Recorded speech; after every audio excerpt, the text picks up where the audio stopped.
Bonjour à toutes et à tous, merci d'être avec nous sur cette table ronde Global Industrie dédiée à l'attractivité de l'entreprise, un vaste sujet qui préoccupe aussi bien les RH que les dirigeants. Rendre son entreprise attractive pour inciter les talents à la rejoindre, c'est le titre de cette table ronde.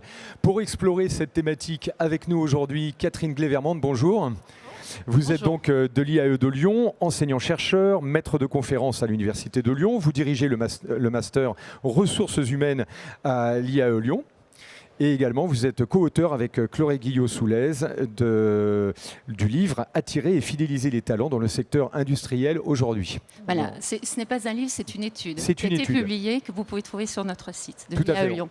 On en parlera tout à l'heure et comme ça on pourra relayer sur le site de l'IAE pour que tout le monde la trouve. Anne-Cécile Lombardi, bonjour. Bonjour. Vous êtes donc vous à l'ARACT Auvergne-Rhône-Alpes, vous êtes directrice de l'ARACT. Oui, tout à fait. Avec nous également Joël Viry, bonjour. Bonjour. Vous êtes PDG donc de PRP Création. C'est ça. Voilà, on aura votre retour très pragmatique sur la qualité de vie en entreprise. Et également Stéphane Bulliot, bonjour. Bonjour. Vous êtes directeur général branche logistique de Spartoo. Tout à fait. Exactement. Et avec vous aussi, on aura ce regard très terrain à l'entreprise. Voilà, comment ça se passe à l'intérieur. Donc pour explorer le sujet et avoir une vision un peu panoramique en entrée, Catherine Glevermand, puisque vous avez fait cette étude sur l'attractivité des entreprises, la marque employeur, parlez-nous un petit peu de ce que vous avez compris, saisi, de ce que vous relayez dans cette étude. Alors effectivement, la question de l'attractivité, c'est un problème majeur dans le secteur industriel avec des questions des problèmes d'image de marque, de notoriété. Simplement pour poser un petit peu le débat, la dernière étude Manpower 2018, étude internationale réalisée auprès de recruteurs de plus de 50 pays, montre qu'un recruteur sur deux, un employeur sur deux se plaint de pénurie, de ne pas trouver les talents dont il a besoin pour son développement.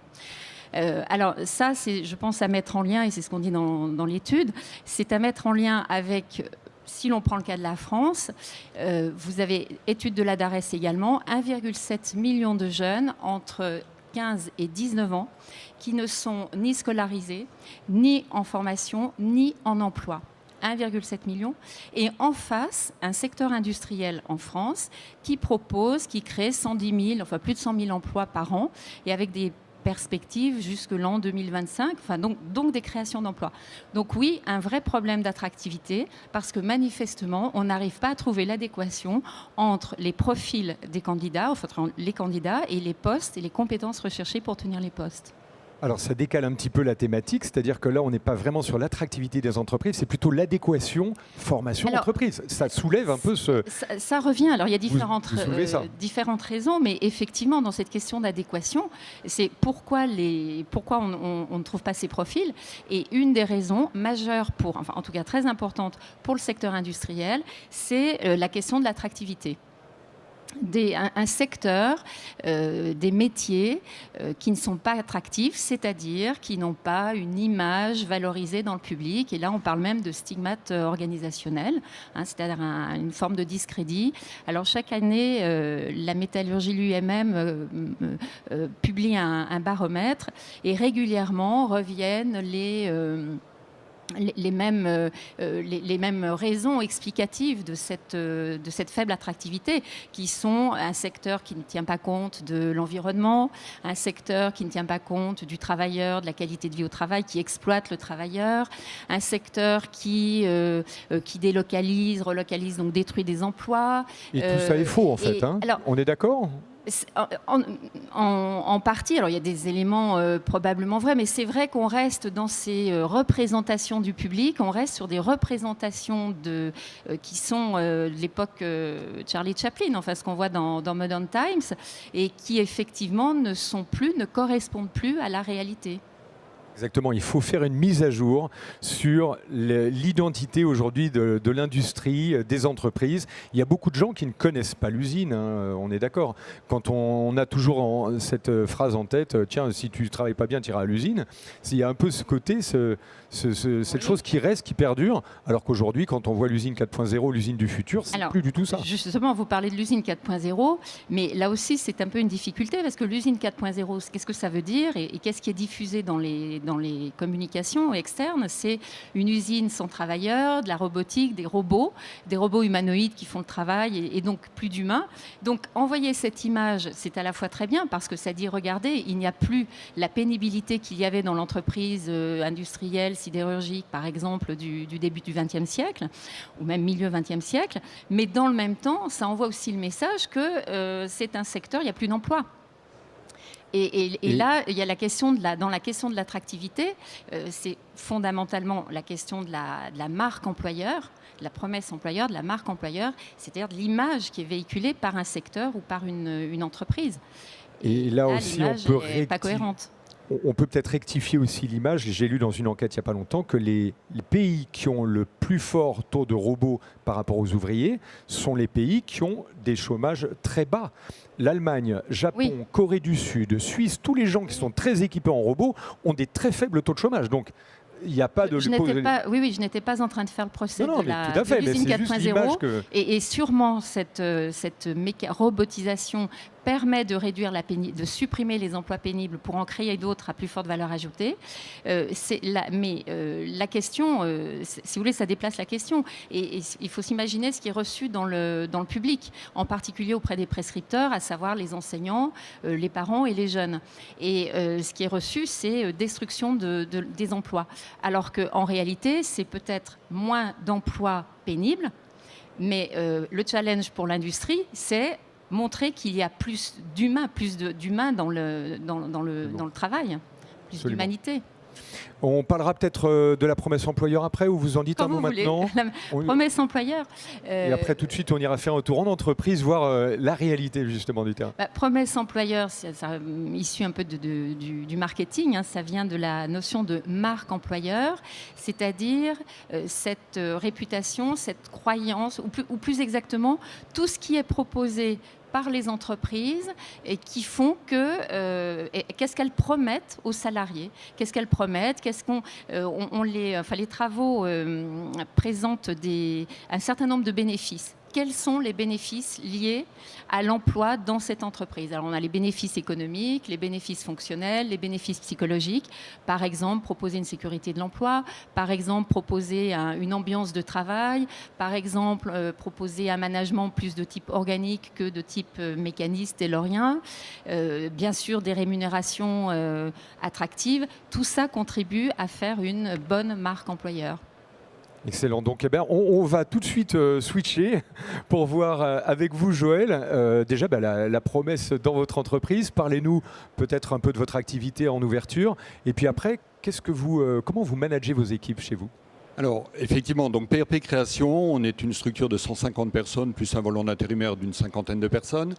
On développe des produits, des flacons pour l'industrie du luxe très haut de gamme en France. Donc, nos plus gros clients sont des grandes marques françaises. Quand on présente l'entreprise, on a un certain nombre de valeurs. On a 6 valeurs fondamentales. C'est vraiment le socle de l'entreprise.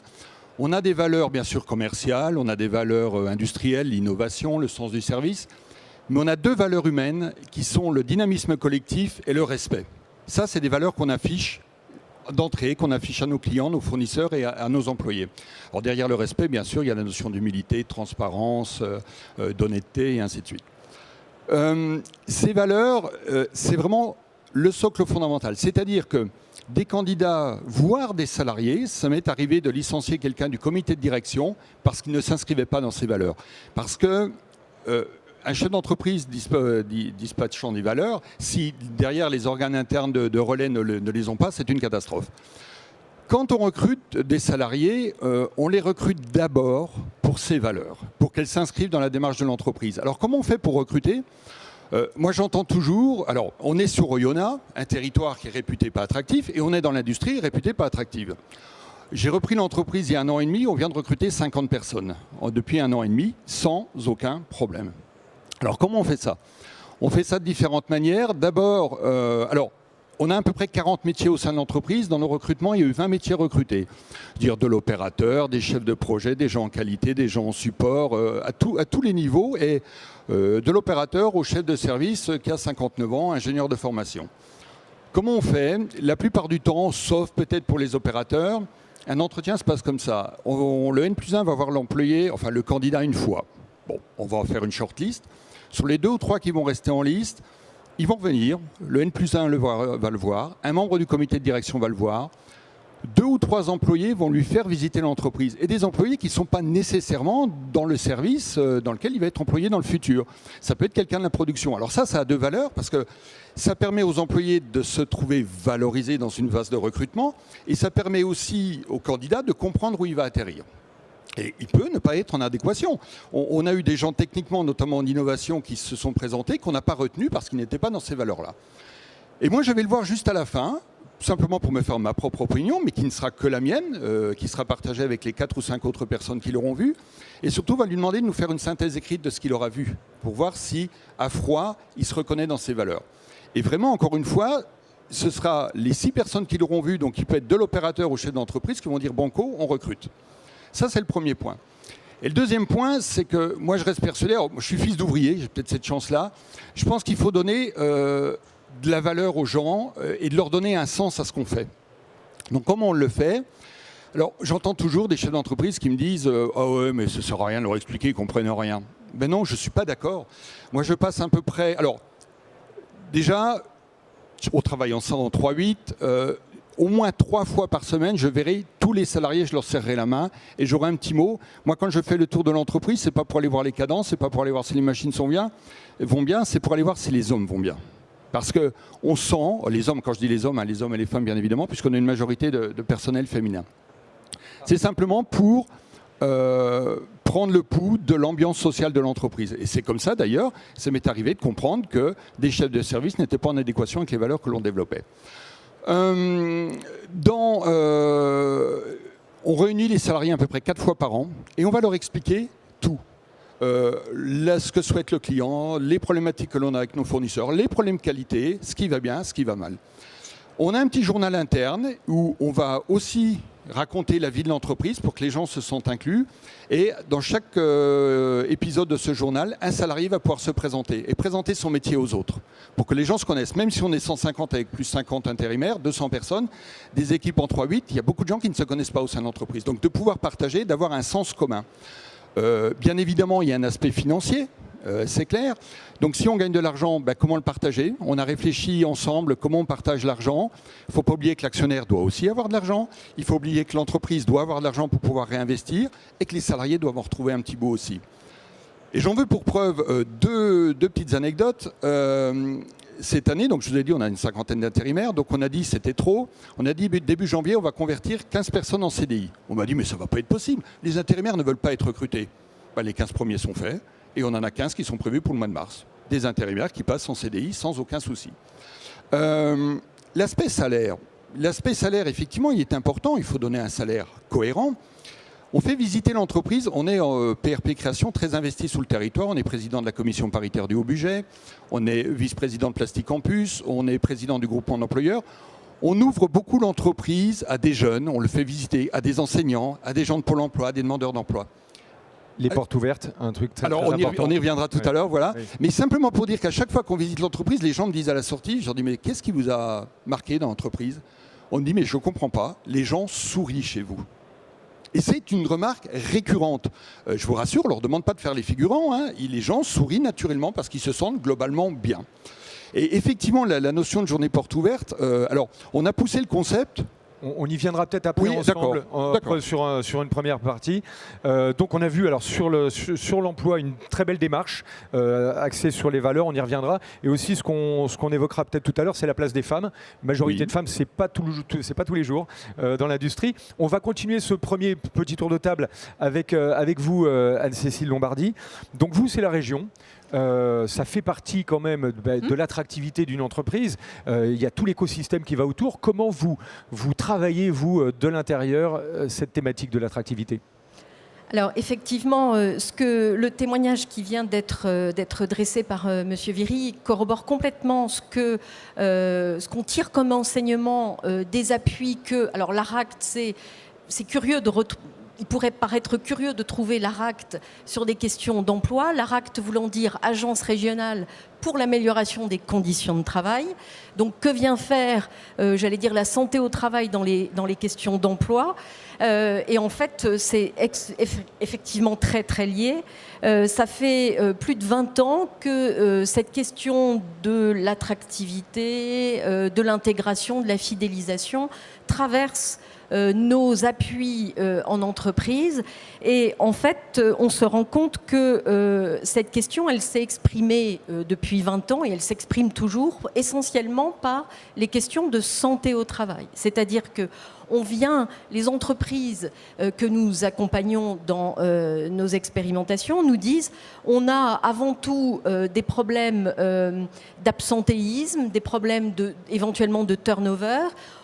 En investiguant ce qui se passe, on se rend compte que ce sont d'abord des questions effectivement d'usure professionnelle, parfois de troubles musculo-squelettiques qui s'expriment et qui, je le rappelle, sont la première cause des incapacités au travail des salariés.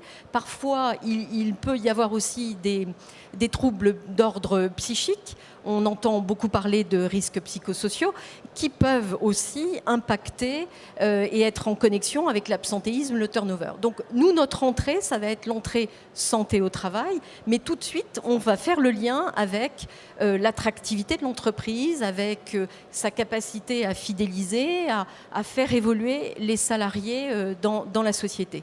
Et c'est vrai qu'en chaussant les lunettes des indicateurs santé, en fait, on arrive bien à disséquer la question de l'attractivité en entreprise et de la fidélisation derrière. Donc ça, c'est un premier point.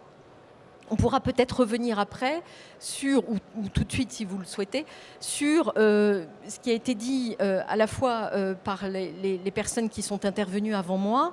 Il y a en fait plusieurs façons d'attraper la question de l'attractivité. Ça n'est pas qu'une question de bonne santé au travail, ça n'est pas qu'une question de marque employeur, ça n'est pas qu'une question, même si ça fait beaucoup de pratiques RH dans l'entreprise, c'est peut-être un mix de plusieurs sphères et dimensions qu'il faut travailler ensemble.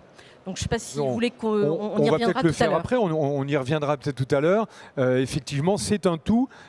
Stéphane, chez Spartoo, comment ça se passe ? Vous êtes très actif et très engagé, vous, sur cette partie qualité de vie au travail. Alors, on a été obligé de s'engager activement dans la qualité de vie au travail, tout simplement parce qu'on s'est installé à Saint-Quentin-Fallavier pour des raisons de maillage transport, de maillage routier, etc. Tous les hubs de transporteurs sont dans le coin. Donc nous, on travaille pour Spartoo, le e-commerce. On expédie 3 millions de colis par an. On est 150 aussi, à peu près, sur l'entreprise. Et on est tout neuf, puisqu'on a été créé en 2014. Donc moi, j'ai choisi de m'installer sur Saint-Quentin-Fallavier par connaissance, par histoire aussi, ayant travaillé longtemps sur la zone. Et avec aussi une problématique, je savais, d'ores et déjà, c'est que sur la zone de Saint-Quentin-Fallavier, c'est très très difficile de recruter. On a à peu près aujourd'hui 12 000 emplois sur la zone et il y en a 800 qui sont non pourvus.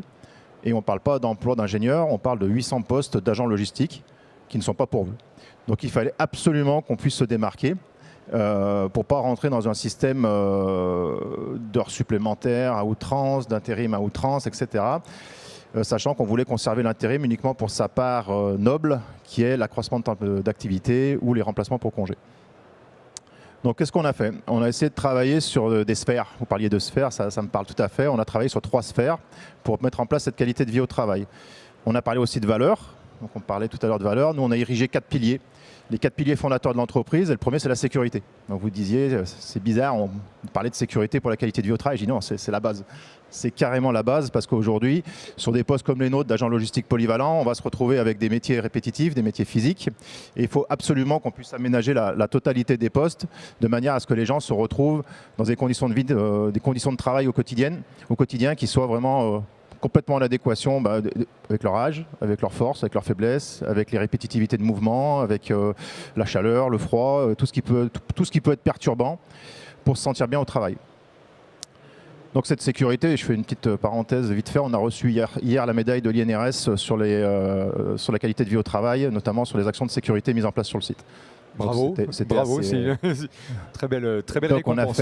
On a fait un petit événement puisqu'on a eu un accident de travail en 2018 sur la totalité de notre activité en logistique et on est sur un taux de fréquence pour les connaisseurs à 5,5.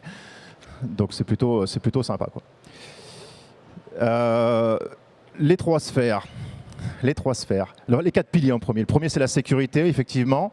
Le second, ça va être la qualité. Donc la sécurité, parce que c'est complètement inconcevable de venir travailler pour se faire mal. C'est pas possible. C'est même intrinsèquement sur une personne d'avoir une douleur au travail, c'est pas possible. On vient gagner sa vie. Et j'irai même jusqu'au bout. On vient pour la gagner et pas pour la perdre. Puisqu'on sait très bien que dans les pyramides sur la sécurité, au plus on aura des accidents de travail, au plus on peut arriver sur de la gravité. Donc notre premier pilier, la sécurité. Notre deuxième pilier, la qualité, parce que nous, dans le e-commerce, on n'a pas de commerciaux qui font du porte-à-porte. Donc c'est uniquement du bouche à oreille, c'est uniquement de la marque employeur, parce qu'on en parlait aussi, ça va être uniquement de se faire connaître. Et les premiers commerciaux de l'entreprise vont être les agents logistiques. À partir du moment où on aura un travail qui sera fait de manière excellente, on aura donné l'envie aux clients de recommander chez nous. Voilà. Le troisième pilier, c'est le bien-être. Bien-être au travail, c'est simplement un constat tout bête. On passe plus de temps au travail que dans son canapé. Et quand on voit le temps qu'on passe à choisir son canapé, à l'entretenir, donc autant qu'on soit bien au travail.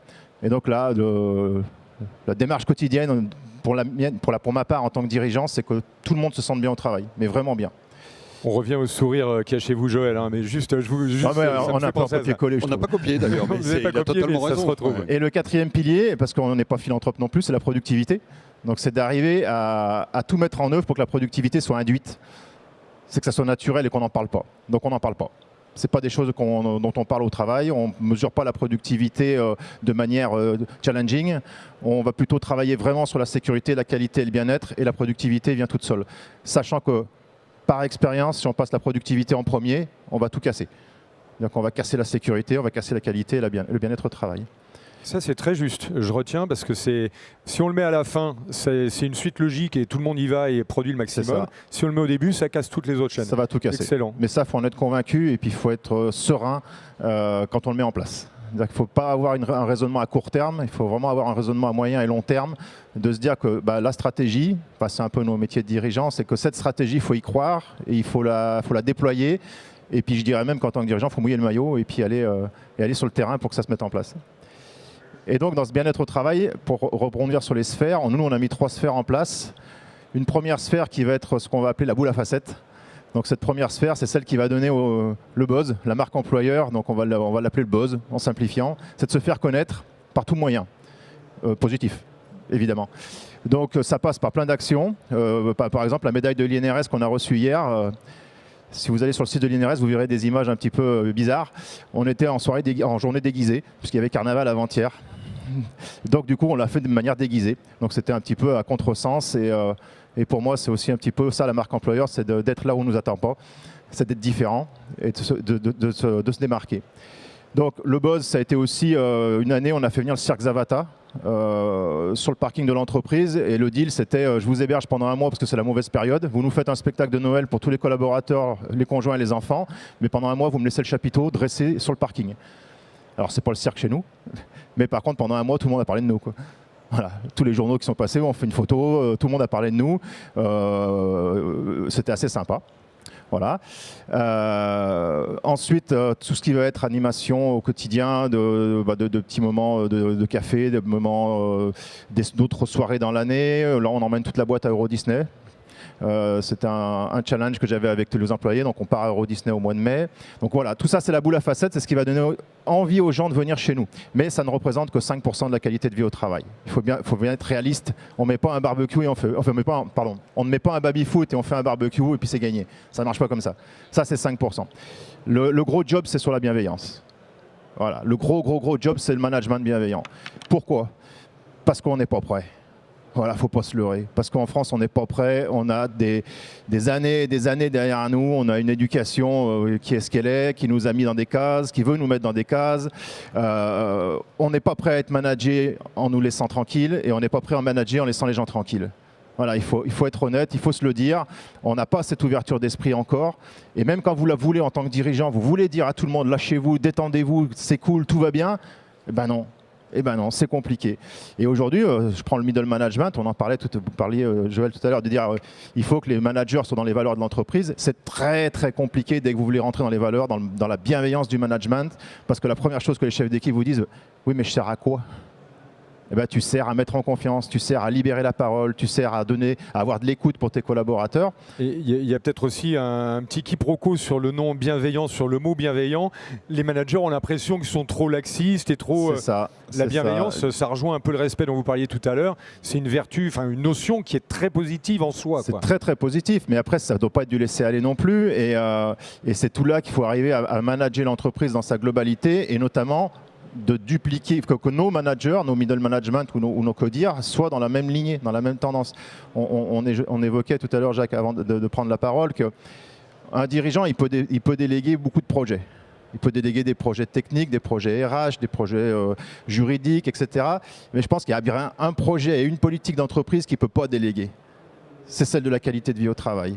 C'est lui qui doit être le porteur, c'est lui qui doit être l'acteur. Et moi, je suis déçu aujourd'hui. Je suis super déçu quand on m'invite dans beaucoup de groupes de travail sur la QVT. Ben, je retrouve des DRH, je retrouve des QHSE, mais il n'y a aucun dirigeant.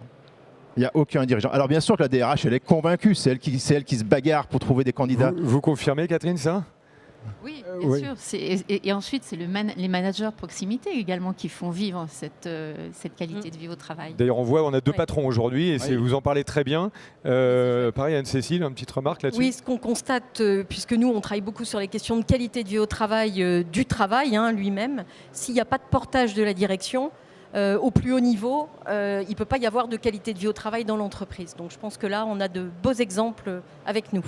Je rejoins juste Stéphane totalement. La valeur de l'exemple, elle est fondamentale. Le management, il faut aussi qu'il s'inscrive dans cette démarche-là. Et moi, je résume souvent les choses en disant faites des choses sérieuses, mais ne vous prenez pas au sérieux. On fait des choses très, très, très, très sérieuses, mais on peut rire, on peut déconner. Et ça, effectivement, on n'est pas dans cette... La France n'est pas dans cet état d'esprit, mais on y arrive. Hein.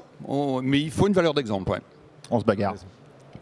Et il y avait une troisième... Alors la troisième sphère, effectivement, donc la première c'est la boule à facettes, la seconde qui va s'entrelacer également c'est la bienveillance, et la troisième c'est ce que j'ai nommé, pour essayer de la nommer, c'est l'élimination des irritants. C'est-à-dire de travailler vraiment au quotidien l'ensemble de l'entreprise pour éliminer tous les irritants du quotidien, enfin ce qui agace quoi. Alors que ça peut être des irritants techniques, comme le Wi-Fi qui ne marche pas, comme une machine qui tombe en panne sans arrêt, comme un chariot qui ne roule pas, comme ça peut être des irritants sociaux. Donc j'en prends un toujours en exemple, parce que celui-là, mais qu'est-ce qui peut agacer ? Je prends les micro-ondes. En irritant social, le micro-ondes est un irritant social. Vous avez des équipes de 50 personnes qui prennent leur pause, ils ont une demi-heure, et il y a 2 micro-ondes. Voilà. Et il y a 2 micro-ondes. Ben, le dernier, il va repartir en ayant mangé froid.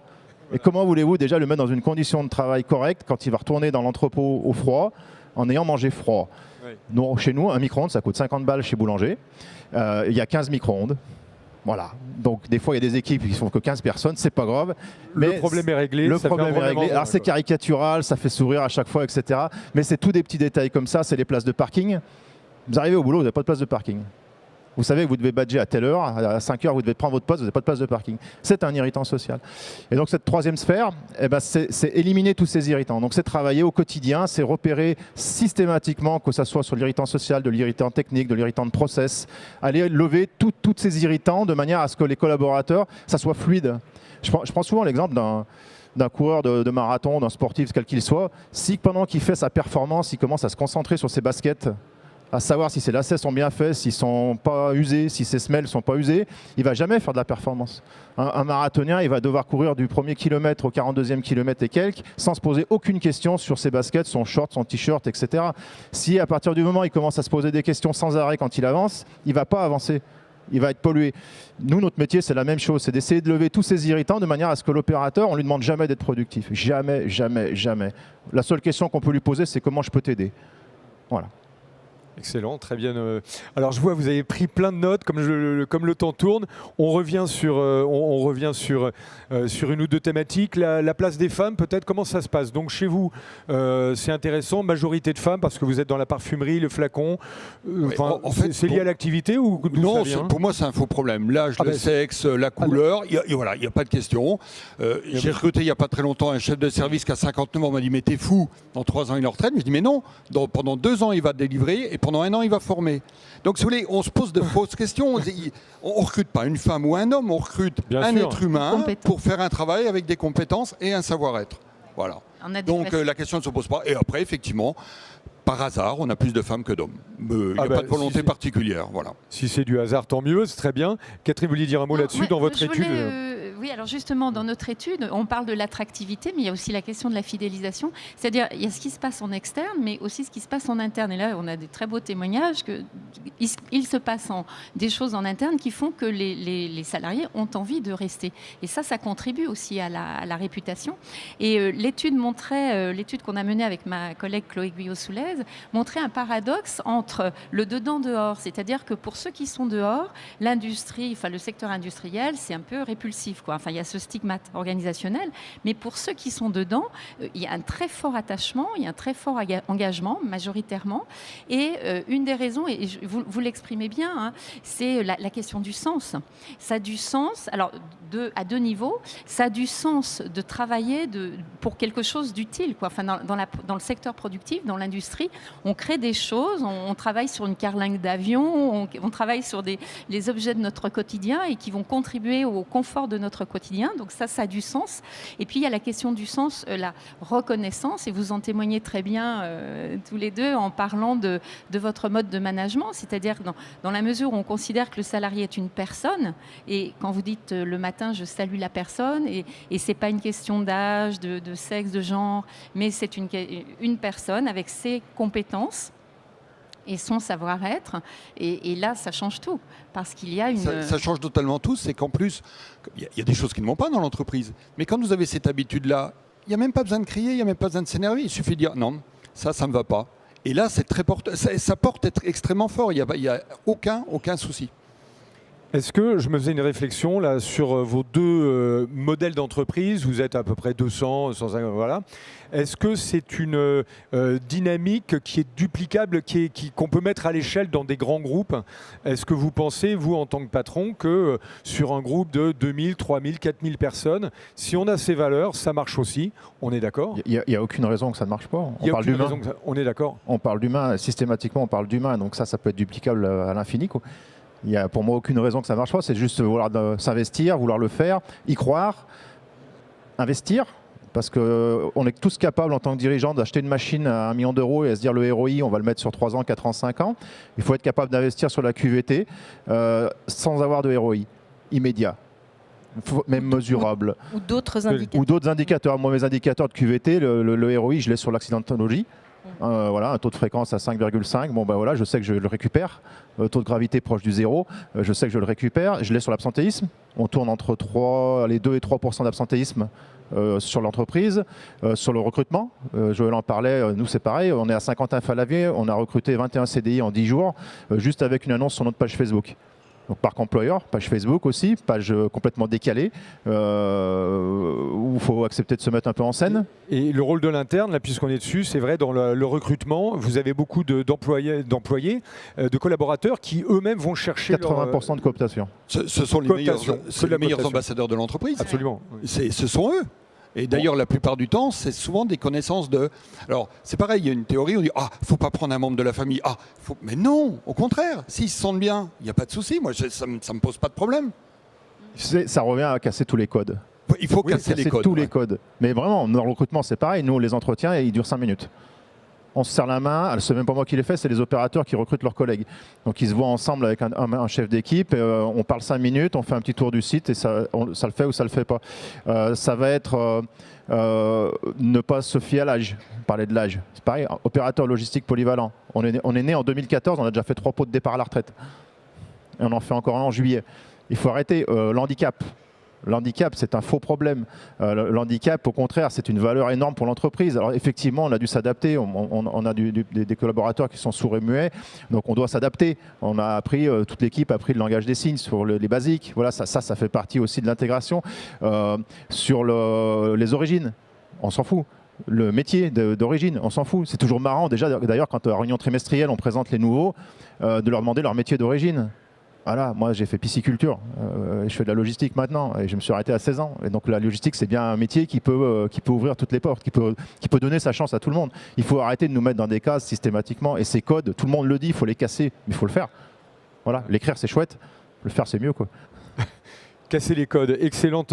Alors on n'est pas loin du bout de cette table ronde. Peut-être un mot, Anne-Cécile, je vous voyais avec le micro. Il me semble, dans tout ce qu'on a dit, on a vu effectivement que les entreprises avaient innové dans leurs pratiques internes, avaient aussi cherché et ont cherché et cherchent à attirer par d'autres moyens. On n'a pas parlé, pourtant ces deux entreprises sont très connectées à leur territoire. On n'a pas parlé de l'écosystème qui pouvait aussi aider une entreprise à mieux attirer, fidéliser.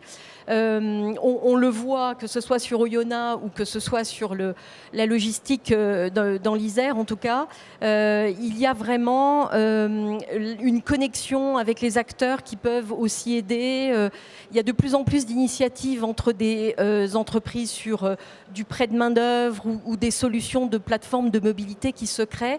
Et ça aussi, ça permet à des nouveaux arrivants dans des régions d'être un peu rassurés, de voir qu'il n'y a pas qu'une entreprise qui recrute et les autres pas du tout, mais qu'il y a des solutions un peu plus globales qui se mettent en place. Et en tout cas, la connexion avec le territoire, ça fait partie, alors on a parlé des 3 sphères, ça fait partie, nous, des 4 dimensions qu'on fait travailler aux entreprises sur les questions d'attractivité, de fidélisation et de qualité de vie au travail.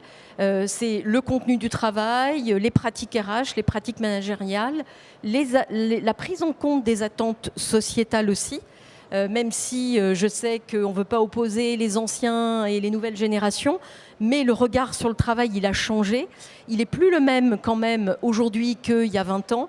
Et donc, il faut que les entreprises donnent du sens et il faut aussi qu'elles se connectent avec leur environnement le plus proche. Voilà. Oui, alors il y a un sujet que je voulais vraiment aborder, c'est l'adéquation vie perso, vie pro.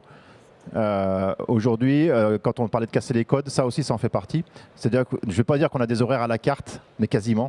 C'est-à-dire que les mamans célibataires avec 2 enfants, on adapte. On les laisse poser les enfants à l'école, elles nous rejoignent ensuite, etc. Et systématiquement, on a des horaires de départ des camions, c'est une évidence. Mais on essaye systématiquement de mettre en adéquation vie perso, vie pro, même pour les cadres. Aujourd'hui, un cadre, c'est 35 heures. Moi, je paye un cadre pour une mission, pas pour passer sa journée au travail.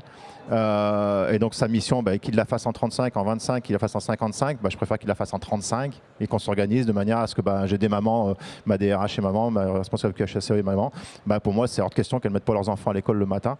Et donc je ne veux pas les voir avant 9h, 9h15. Et c'est normal. Enfin, c'est normal parce qu'elles vont être bien. Et les opérateurs, c'est la même chose. Alors c'est plus dur, il y en a qui vont vous dire c'est pas possible, il y a les lignes de production, il y a les machines, etc.